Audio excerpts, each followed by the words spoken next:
मेरी कविता है जी हर वार ये अज के माहौल ते कविता है। वो हर वार जदों मिलता है बदले जमाने की गल करता है, आखदा है उठ तुर जमाना तो बहुत बदल गया है।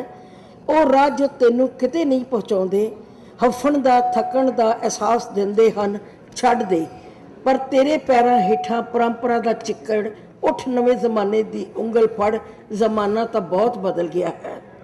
हर बार मैं उसनू आखदी ठहर कुछ भी नहीं बदलिया, मर्द की औरत लई लालसा, औरत की घर प्रति वफा कुछ भी नहीं बदलिया, तू किस बदले जमाने की गल करता है। बगानी जू विच खुद की तलाश विच भटकना, बगाने अध कज्जे अध नंगे पैरावे हेठां आपां लकाउण दा ढोंग रचना, गलियां विच भटक रहे जवाकां दा चीख झाड़ा, नित नवी औरत लभदा मर्द, नित अपने आप नूं खिच खिच मर्द दे बराबर कर रही औरत। जे ये बदले वक्त की गल है तां मैं तेरे नाल तुर नहीं सकदी। मेरा सिर तो अज भी सिर ते फिरन वाले सुहिरद हथ की उड़ीक करता है। अजे भी मेरे अंदर सस्सी सोहनी हीर जिउंदियां हन, अज भी पिपल के पत्तियां की खड़खड़ मेरे अंदर धमाल पाउंदी है। अज भी मैं वीर की कलाई लभदी हाँ, सुनहरी रखड़ी की तार बन्नण लई, घर की हिफाजत मंगदी, चुल्हे की सुख मंगदी, कलेजे विच अपनी असीस सांभ सांभ रखदी। मैं तो अज भी उही सदीवी औरत हाँ, एक धी एक माँ नानी दादी पुश्तां की राखी करदी जगत जनी। मैनू बदले वक्त की गल ना दस, ये आज़ाद समा मेरी सोच दे मेच नहीं बैठना।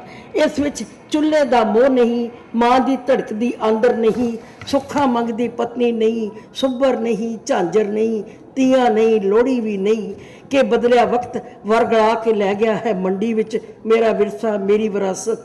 मैं तुर नहीं ते सकदी इस बदलते वक्त नाल, वो हर बार जदों मिलता है बदले वक्त की गल करता है। Thank you.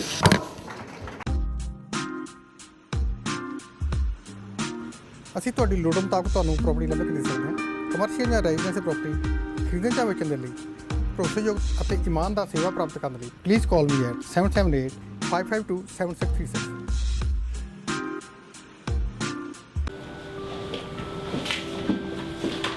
ਕੀ ਹੋਇਆ? ਕਿਸ ਨਾਲ ਲੜਕੇ ਹੈਗੀਆਂ? ਤਾਂ ਹਰ ਵੇਲੇ ਮਜ਼ਾਕ ਹੀ ਸੁਝਦਾ ਹੈ। ਕੀ ਹੋਇਆ? ਆ ਮੰਮੀ ਡੈਡੀ ਨੂੰ ਇੰਡੀਆ ਤੋਂ ਸੁਪਰ ਵੀਜ਼ੇ ਤੇ ਮੰਗਾਉਣ ਲਈ ਇਮੀਗ੍ਰੇਸ਼ਨ ਨੇ ਮੇਰੀਆਂ ਗੁੱਡੀਆਂ ਕਮਾਈਆਂ ਪਈਆਂ ਨੇ। ਕੀ ਕਹਿੰਦੇ ਆ? ਕਦੇ ਕਦੇ ਆ ਪੇਪਰ ਲੈ ਕੇ ਆਓ, ਕਦੇ ਆ ਪੇਪਰ ਲੈ ਕੇ। ਓ ਮਾਈ ਗॉड, ਮੈਂ ਤਾਂ ਦੁਖੀ ਹੋ ਚੁੱਕੀ ਆ। ਬਸ ਇੰਨੀ ਗੱਲ ਤੋਂ ਘਬਰਾ ਗਈ? ਆਹ ਇੰਨੀ ਕੀ ਗੱਲ ਆ? ਜਦੋਂ ਆਪਾਂ ਨਾ ਕ੍ਰਾਊਨ ਇਮੀਗ੍ਰੇਸ਼ਨ ਦੇ ਰਾਜਪਾਲ ਹੋਲਟਗਰ ਨੂੰ ਮਿਲੇ ਨਾ, ਤਾਂ ਉਹਨਾਂ ਨੇ ਕੰਮ ਮਿੰਟਾਂ ਸਕਿੰਟਾਂ 'ਚ ਕਰ ਦੇਣੇ ਨੇ। ਸੱਚੀ ਮੈਂ ਤਾਂ ਐਵੇਂ ਘਬਰਾ ਗਈ ਸੀਗੀ। 9057897744। मॉर्गेज नवी लेनी है या रीन्यू करानी है तो आज ही मिलो कम्युनिटी के मशहूर मॉर्गेज ब्रोकर सरदार स्वरूप सिंह चंदी होरां नूं। रेजिडेंशियल कमर्शियल और प्राइवेट मॉर्गेज विच बचत करने वास्ते भरोसेयोग नाम सरदार स्वरूप सिंह चंदी। लाइफ क्रिटिकल इलनेस डिसेबिलिटी ते होम इंश्योरेंस भी करते हैं। 6045725050 सरदार स्वरूप सिंह चंदी।